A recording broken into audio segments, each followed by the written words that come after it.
Hello and welcome to WNHH Radio's Dateline, New Haven.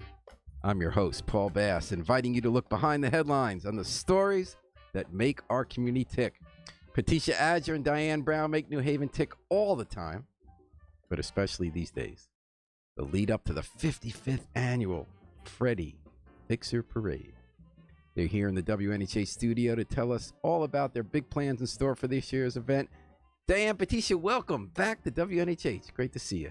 Great to see you too, Paul. Thank you. I'm going to ask you, Diane, to get that microphone so close to you, you're almost touching it. And Okay. so thanks to New Haven Hospital for providing support for today's program. So the big event's coming. All year, people look forward to the Freddy Fixer Parade down Dixwell Avenue. It starts at Bassett, ends at Lake Place. Whole community comes together. You get events leading up to it. But the big event is this Sunday at 1:30, right, Patricia? Yes, Sunday at 1:30. It kicks off on time. Now, I know you're not in the police department anymore. You're retired assistant chief. Yes. But is it true that you have ordered, with your former police powers, that will not rain in this parade, right? At least not until the last unit comes down, which is, by the way, the Nation Drill Team, because They're good. Because Dougie Bethia, who has run the Nation Drill Team for 30 years, is retiring. Oh, I didn't know that. Yes, from the Nation Drill Team. His daughter is going to take over the drill team. So Are they passing the baton this Sunday at the parade? Yes. Exactly. Oh, no, that's interesting. Because, Dougie's serious. Is his daughter as serious about whipping people into shape with that drill team? I had a conversation with him, and he told me that he's very proud of how she stepped up to take over. He said he will continue to be on as overseer, but he said after 30 years, it's time So to step Dad will down. still be lurking in the shadows. Yes, Yeah. of course he will. And that's why he's the last unit in this parade, because he's done this parade for 30 years. So so that's why he's older than I thought. Yeah. So he looks young. So that's why he's the last unit and requested to be the last unit. So fair to say Freddy Fixer is maybe the biggest event in the Black community for the year? What do you think? Oh, absolutely. This Yes. year we have about 75 marching units already signed up and scheduled to go. Mm-hmm. This is going to be the largest parade in many years. It's we had about 51, 53 units last year, and we lost 10 units because groups fell apart or whatever happens on their end. So we were down 40 units, and so we're up 75. So we've gained. How about units? You mean people come and march and do displays? They Groups. get dressed up? Yep. Yes. Yeah, And you get them marching. from all over. I mean, when I've gone there, I've seen people from Pennsylvania, Yeah. New Jersey, New York. And like sometimes they're cops and firefighters. Sometimes they're social organizations. Yes. My favorite guys are the guys with the fezzes from New Haven. They're not Masonic Temple. What are they? Who am I Which thinking one of? is that? You're talking We about always put their photos in because they That's always have right. they have a Arabic convertible. Temple number 40. Yep. Yeah. They know how Yes. to do it. Yes. They always seem like everyone seems to really enjoy themselves, and the people on the sidelines. Just a great day Yes, in it is. Dixwell and New Hallville. So there's a real history that we're going to talk about in a minute. But first, I'd just like to let people know that you're starting at 1:30 on Sunday, June 2nd. Yes. Correct. People are gathering at Dixwell Bassett, Dixwell Avenue Bassett. That's where the headquarters is, Dixwell and Bassett. So they gather there to register to line up for the parade. And then the parade goes from Dixwell to Bassett all the way down to Dixwell to Lake Place. It'll end at Lake Place. And some people go on the front porches when you're on the New Hallville side more. You get Dixwell Plaza. People set up. You're going to have the stage there again where it's Yes. all reviewed. Everyone Yes. comes and does their bit before the judges, and the judges always get people kind of. Well, wait a lively. minute. There's a little bit. They're really not supposed to do their bit in front of the judges. Oh, really? Yeah, there's because we try to keep it moving through Congestion. Because otherwise we'll get. But they do stop for a moment, don't they? Sometimes if we're jammed up at the other end. So And- you're like a traffic cop here. You're going back to your Yeah. roots here. I mean, that's a lot to coordinate. You're talking about thousands of people have to Yes. keep the thing going on Yes. time. Yes. I've always thought it ran well. I mean, I always enjoy seeing it. Yeah. Yeah, it does as long as you get enough volunteers. So this year we've been very lucky. A lot of people step forward to be what we call Yes. parade marshal volunteers. These are the actual people who put the groups together in a unit, in a division. So we have 4 divisions in this parade, and each division has 17 groups. And within those 17 groups, it could be anywhere from like one unit has 60 individuals in it. So we need parade marshals to line people up at the beginning of this parade to make sure everybody comes down correctly. Couple of reasons. One, for the judges, because we have 2 judges that are judging the parade, and they have the sheets in front of them and need to be able to see what units are coming down. And That's Glenn Worthy, yeah, the principal of James Hill House High School, And WNHC morning show co-host Darrell Huckabee. What's WNHC? They haven't been on the air in a long time. And so I might have done a typo. That's WYBC. That's what I thought it was. Yeah. WYBC. Okay, yeah. Yeah. NHC. You know what? You think back when NHC was a station everybody listened to Right. back in the Yes. 90s and 80s. Yeah. Right. So But yeah. we're kind of dating ourselves, Patricia. I know. I know. But you so still that go was, strong. so I typed this. So I probably typed No, that. but right? but Patricia, your job is president of the Elm City Freddy Fixer Parade Committee. Yes. So you're in charge of this whole thing with your whole committee. It's a hardworking committee. With Diane. Diane, has what's what- your role there? Vice President. And you're also the librarian, beloved librarian of the Stetson branch, which during the year is really kind of the main gathering part and community center of the Dixwell Yes, it neighborhood. is. And did you both grow up going to the parade? I know Diane did. Yes. Yeah. Yes. And Patricia, you did too. Yes. So what do you remember about growing up and going to the Freddy Fixer Parade? I remember. I think the highlight for me was the horses. Police? Are they police horses or it didn't matter. Anything horses was a highlight for me, and the drill teams was a highlight for me, and just a little girl at the time. The parade came down Shelton Avenue. Really? And I lived on Division Street. We lived on the corner of Division and Shelton, right behind Community Baptist Church, and we would so you didn't have stand to go right on far the to go corner. to Yeah, church we on would stand Sunday. right on the corner, but the parade did come down Shelton Avenue and went downtown from there. But I'm very proud to serve as vice president, especially with Patricia being the president. She has run the St. Patrick's Day parade for several years, and I got an opportunity to learn so much from her. And it's a true labor of love. I tell everyone we're stepping down after this year. If I did not have a full-time job, I would continue to do this because it's a lot of work. But if you start early enough, it's fun. You can have fun along the way. But I'm just honored that forefathers before me began this parade, and I'm just honored that I'm. And it's able interesting to carry it on. me what a touchstone Freddy Fixer is. In a few minutes, I want to talk about the history of the parade. When I talk to people, it seems like this is an important memory in their lives. As Yes, it is. kids, going to Freddy Fix Parade, who else they saw there, how they got involved, if they marched. And they have memories of it. And it seemed to be important to people because, the parade did stop for a few years. You folks brought it back twice from the dead, and it's thriving again.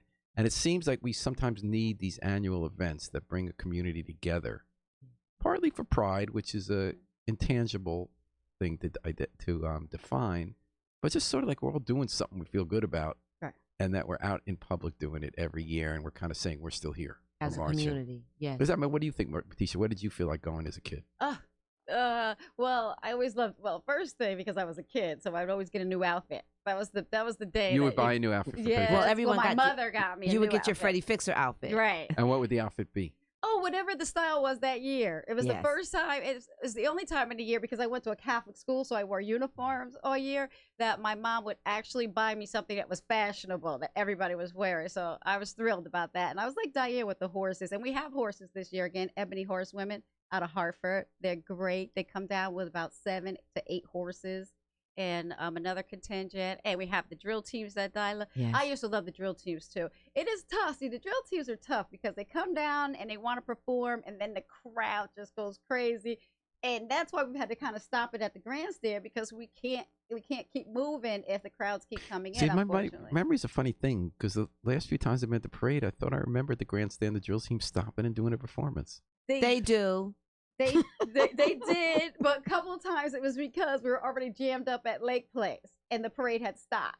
And we have an Oh. MC. We have an MC of the parade. He stands out in the front. So, I remember Howard Boyd was really good at it a few years ago.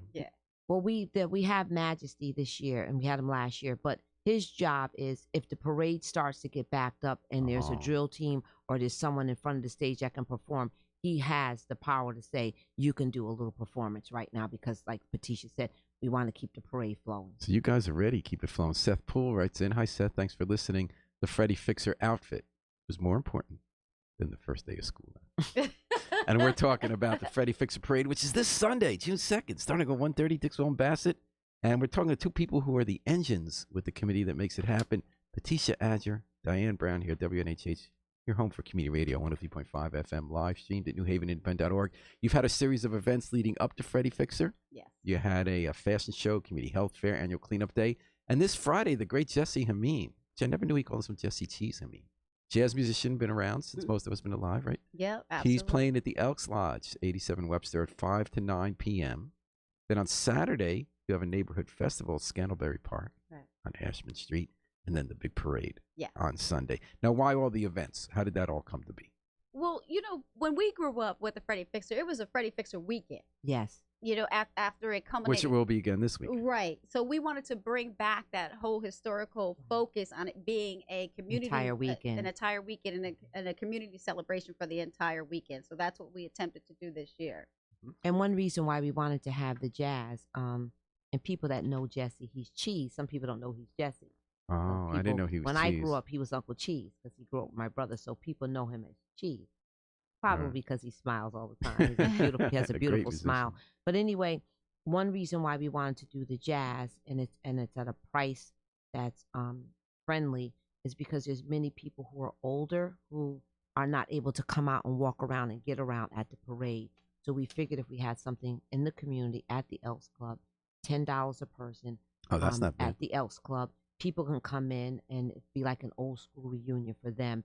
Many of them may not get out to the parade, but we've done very, very well with ticket sales, and there will be some ticket sales at the door. But I would encourage people, if they want to get a ticket, they can come by Stetson Library today, or they can come by and see me at Stetson Library on Saturday.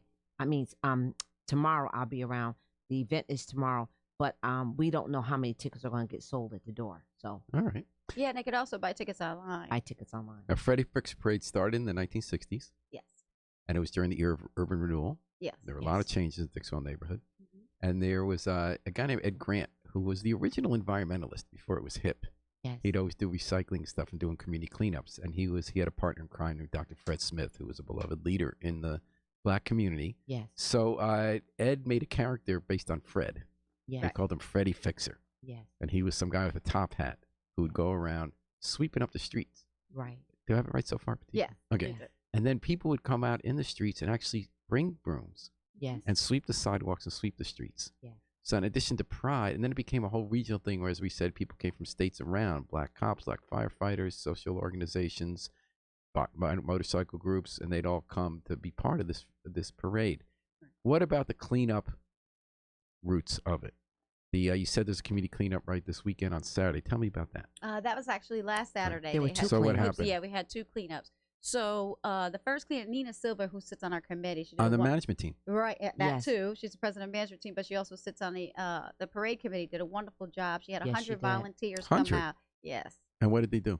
they cleaned up from Dixwell and Bassett all the way down to The entire parade route. Yeah. Oh, Yes. excellent. Excellent. And then, so what happens after the parade? Because no matter how well everybody how good a job everybody does to make sure they're not throwing trash in the ground and stuff, there's always litter after Right. a parade. So do you folks deal with that at all?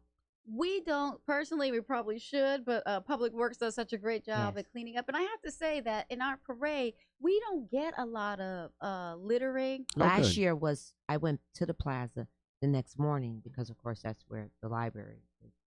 And there was not as much litter that I've seen in past years. And I also think I could be wrong, but I thought when I went on a recent year, I met some high school kids who were sort of a youth wing of a fraternity, and they had big bags and they were cleaning up during the parade. Yeah, we Yes. did have. I think that was 2 years ago. Yes, that was Omega Sci-Fi Right. fraternity. And then looking at the why, because you guys are putting so much of your time into this, you care so much about this. You use the phrase, Patricia, in what you write, because you're always the person who writes the stuff for these groups. Securing our village legacy through a consistent, constructive, and harmonious display of our cultural norms will be the impetus that constructs the story of our history we want told for many centuries to come. So is that what this is? Is this parade sort of the story of Dixwell and New Hallville? It is. It's absolutely the story. And given the political environment right now, it's our story that we want to tell and not for someone else to tell it or to erase it. Because a lot of times people are looking to erase our history and erase our story. And with all the gentrification going on and around New Haven, we are in danger of losing our story on Dixwell Avenue, given the changes that are happening there. So we want to try to hold on to that. And even if gentrification is the future, let it be ours. Let And it be tell me, what what it does is that that we mean? want. What does that mean? Well, in major cities, especially like New York, and even you see it in Harlem, and you see it here. where other people from outside the community, outside the cultural community, come in and rebuild the community to look like they want it to Center look. cities around the country that used to have majority black populations now have minority black populations. And even we're seeing that in Washington, D.C. Yes. and in Harlem. Right. So now in New Haven, we're seeing projects to bring market rate, they call it expensive apartments, Yes. to places that aren't knocking down what's there, but filling in gaps. Yes. So you got Winchester Avenue. Yes. You got a big plan coming with hundreds of apartments on Munson Street, right across from Jesse Hameen. Yes. But you also got Beulah Heights wants to do a big Yes. affordable housing project at the old Joe Greats Right. Triangle parking Yes. lot. Is the black community getting erased in Dixwell, New Hallville? Are you building up something bigger? Are we assuming that it's going to be white people who move into these apartments? No, that's my whole point, is that we actually aren't getting erased, and we want to make sure that we continue to hold on to that and let people know how important it is to hold on to that culture and hold on to your community, and that's a part of this parade, and that's what that parade does too. Yeah. And you're going on Dixwell Avenue. I didn't realize it used to be on Shelton. Because Dixwell Avenue really is the history, the artery that runs through New Haven's black history. Right. I want to add that you're talking about the building and the gentrification. I wanted to add that I sit on the Concord board that is going to be revitalizing the Dixwell Plaza. Mm-hmm. And that's related to ConCat. That's related to ConCat with Eric Clemens. And I'm proud to also sit on that board because the plans for that, within those plans, is just what Patisha's talking about, maintaining and preserving the black culture and the black history right there on Dixwell. So what is Avenue. going to happen? I know that at the old Seatown there, they want to do some kind of media center and coffee shop. Yes. What else is going to be happening It's going. there? I can't remember, because some of the details have changed, but it's going to actually be just what Patisha talked about. It's going to be centered around the African American community and black culture. They're very conscious of that in building this. So what's going to happen there? I mean, Dixwell Plaza is a co-op owned by organizations. They're buying all the individual. And what are they properties. going to do with it besides fix it up? Are they going to build something new? They're Are they going to knock it down? Oh, they're going to tear it down because across the street from there will be the new Dixwell Community House, the library, and the new Hill That's Health right. Center A lot of stuff. building. A lot of great stuff happening in Hill. Because also you got Next Haven, Titus Kafur's artist place, which is also African American themed. Yes. And rooted on Henry Street. On Henry Street. So what is going to happen? What's going to be rebuilt at Dixwell Plaza? The whole Concord has their whole layout of their entire the media center. They're looking at a restaurant. They're looking at maybe banquet space. They're taking into consideration all of the history, and that's one reason why I sit on the board, because I was born and raised in New Haven, and I serve as community advocate to keep the board at the table. So it's good to have you there. Rooted. Yes. And so what else? Media center, banquet center, restaurant. They're going to be offices, or is it going to be apartments? There's going to be office spaces. There's some talks of some apartment buildings on the second level. Exactly all of the details, I don't know all of the details, but it would be probably nice for you to have them on your show. Yeah. To talk about, because it's very exciting after all the years that the Dixwell Plaza has been in disrepair, disarray, I don't know, eyesore, whatever you want to call it. It's nice to see it's coming down. And something is going. And you've really held it together, Dan. I mean, I would say you personally at the Stetson Library, you've just been there for the community. And hard times, good times, so much good stuff happens at that library. You really have helped define a library as a relevant community institution in a digital era. Well, basically, what happened was by default when I became the branch manager, because the Q House closed. The Q House closed. And several years after I became the branch manager of Stetson, and all of long story short, I didn't have a budget to do what I wanted to do at Stetson. So what I did was I went out in the community and got partners out in the community that had a couple of dollars or just needed a space to do what they wanted to do. And I bought them. Mr. Wellborn, the former library director, God rest him, he allowed me to bring the community in. And so it was myself and the community that built Stetson Library to take place of the Dixwell Community House and the library, and making people in the community own it. That was the big thing. You have to own the library. And we're talking about Dixwell, the story of New Haven's community, and the Freddy Picture Parade, stepping off at Bassett and Dixwell this Sunday at 1:30 with Patisha Adger and Diane Brown, who have been helping make sure it happens here is on Dateline New Haven at 103.5 FM, live stream at newhaven.org. So you talked about partners in the community. That's a big part of the Freddy Fixer Parade. Yes. So you always do a lot with WYBC. Yes. They're always out there in force, and they help you promote it, and they participate in it. You have all sorts of groups that really, the 80 marching units, right? So you get a lot of groups like you mentioned, the Ebony Horsemen, the Hill House Marching Band, the drill teams, the bands, the canvas. Oops. Oh, my goodness. Horse women. Yep. Ooh, that's an important one. That's right. So now you have Eric. Now, Tom Joyner for a few years was there in the car going around, and his career is sunsetting. Eric Clemens is going to be the Grand Marshal from Concat Concord. We just talking about that. What a great choice he was. Right. And he kind of symbolizes the transition there and keeping it alive. Right. And actually, it's Concat that's actually the Grand Marshal. He wouldn't take it on his own. But he's the guy who's going to be marching there, right? His whole group. His whole staff. The whole staff. It's the whole staff will be there. I still think it's Eric. I'll bet he's going to be there.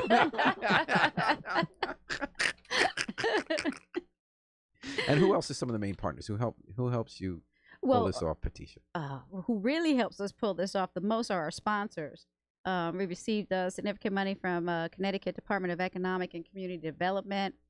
Key Bank this year is a new sponsor, and they really stepped up. And you found a human being there. Yes. Somewhere within the radius of Connecticut. A human being that came out and met with us on several occasions. That's awesome. Yeah, very nice. Keisha, she's very nice. That's an accomplishment. Yes, yeah, she came to the library and sat down and actually sat with us, and we interviewed about what we needed, and she turned around and promised us a grant. In a timely fashion. Yeah, and she gave us that grant. Way to go, Keisha. I know, right? And then the city of New Haven, of course, and the Arts, Tourism, and Culture, we've received a grant for them, too. William Casper Groundstein Memorial Fund. They're always there. Yeah, grants for them. This year, another first was Cornell Scott Hill Health Center. Gave us a generous grant. AT&T, we just got the check yesterday. Yes. All right, go AT&T. New Haven Guardians gave us a $500 check this year as part of a sponsorship. Also, the Elks Lodge on Webster Street. They donated the space for us for any of the events that we wanted this year. Like Friday Night's Jazz with Jesse Cheese, yes. I mean. Absolutely, and they donated that. And then the Inner City News have published things for us for free. And a great partner is Bike New Haven. I don't know if you saw us last year, but we were riding the Bike New Haven bikes on the route, the people that had to go back and forth, and they donate those bikes to us for that day to use for that purpose. Also, McDonald's is a big sponsor and has been a big sponsor since we took over 4 years ago. Yes. They actually Raymond Wilson. Yeah, Raymond Wilson actually has his employees ask people to donate at the windows for the Freddy Fixer. So that's how they raise their money. And we've gotten calls from people that said, "I just want to let you know, I just donated $2 at McDonald's for the Freddy Fixer parade." So that went well. And then also Yale University has been a sponsor for us for the last couple of years. And the International Festival Arts and Ideas works with us for the festival. So who makes all these connections? Is it the two of you mostly who calls up Keisha, who meet with Yale? We don't have a problem begging. All people can do is say no. I mean, and you people know you. Ask. I mean, you got the credibility in the community, so they know they're dealing with something real. Yes. Yes. Well, and I will say a couple of years ago, Eric Clemens actually stepped up and helped us with some connections. No, he didn't. Concat did. Okay. There is no such Eric Clemens. Never heard of this person. All I know is Concat. And Eric was also a man of his word. What he said he was going to do, he did it outside of his busy schedule. He's extremely busy, but he turned things around for us in a timely fashion as well. And he even attended some of our meetings, and we know he's very busy. So we're very grateful to Eric. So 4 years ago and 5, I mean, the parade didn't happen every year. It hasn't been continuous since the 60s. Well, yes, it actually, I think it missed 1 year. It only missed 1 year, and that was in 2007? And it's actually the year I think I was lieutenant, and I had to be the one to pull the plug on there. So it sort of turns itself around. But then you're the one who kept it going. Because we were talking before about keeping the story alive about the New Haven's Black community and telling the story yourself and having it have a future. Right. And you kind of did that by making sure we had a Freddy Fixer parade. Yes. So tell me what you think is going to look like in 30 years when your grandchildren are going to Freddy Fixer and you're not running anymore? My dream would be that we have a parade like New York City, like Philadelphia. I dream that it ends up being like a 3 or 4 hour parade with all kinds of events going on and just people traveling from all over to participate in the parade. That's my vision. And one of the things I'd like to see, because, okay, we talked about how this parade came about through environmental design, cleaning the neighborhood through environmental design before anybody was talking about it. This year, we had the mayor designated the month of May Freddy Fixer Cleanup Month, and we actually had a full schedule of activities to do every day in May. One of the other things we tried to work with, Save the Pipe, Save the Sound, Yes. and trying to do the groundwater in the New Harville and Dixwell area. So we'd like to see more of us doing that during the year. Because environmental work. Right. And the I bet community. Doreen Akbar's tied up in that. I'm sorry? Doreen Akbar's always doing the environmental stuff in New Harville. Okay, I didn't know that. Mm-hmm. Okay. I know that. Okay. So, yeah, so we'd like to see more of that happen. And then, like it's supposed to be, then we culminate into this big old parade. But all the people who are involved in the parade, even marching, we want them to be a part of it all year, helping with the cleanup and that type of thing. I love your guys' vision. I want to say really quick, I don't know if we mentioned that Dr. Fred Smith's son is going to be in the parade. Excellent. It's my first time meeting, would be my first time meeting him. I'm sure I've probably seen him around when I was my younger days and didn't know who he was. But he reached out to Patricia, and we were very honored that he was here, going to be in New Haven, getting honored with another honor through Yale, and said that Yale Hopkins School, and so he agreed to be in the parade. So he is going to be in the parade, and he also has a terrific website that talks about the history of his father, the bio of his father, and that's Fred Smith. Fred F. Smith, M.D., Black Renaissance Man. Yes.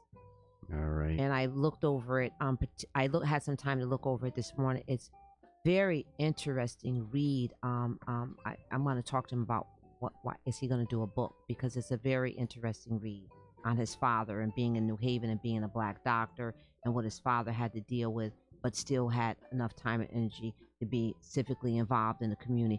Very interesting story. Very interesting story. Well, I'm honored that you both came on. Thank Diane you. Brown, Patricia Azure, great job keeping the Freddy Fixer Parade alive. It's not just a parade. It's a story. It's a month of activities. It's a labor of love. Culminating this Sunday, 1:30. No other place to be in New Haven except Bassett and Dixwell, Right. Yes. where the Freddy Fixer Parade for the 55th annual session is going to commence. Best of luck with it. Hope Thank it's you a one so that you'll much. never forget. Keep the good work going. Thanks Thank for you, Paul. joining us on Dateline New Haven. Thanks to Yale New Haven Hospital for financial support for this program. And we're going to also thank the miracle man behind the controls, WNHH station manager, Harry Droz. We're going to take it out with the Afro-Semitic Experience performing I Wish I Knew How It Would Feel to Be Free from the group CD, A Plea for Peace. This is Paul Bass inviting you to fly free with us all day and all night long at WNHH, New Haven's home for community radio.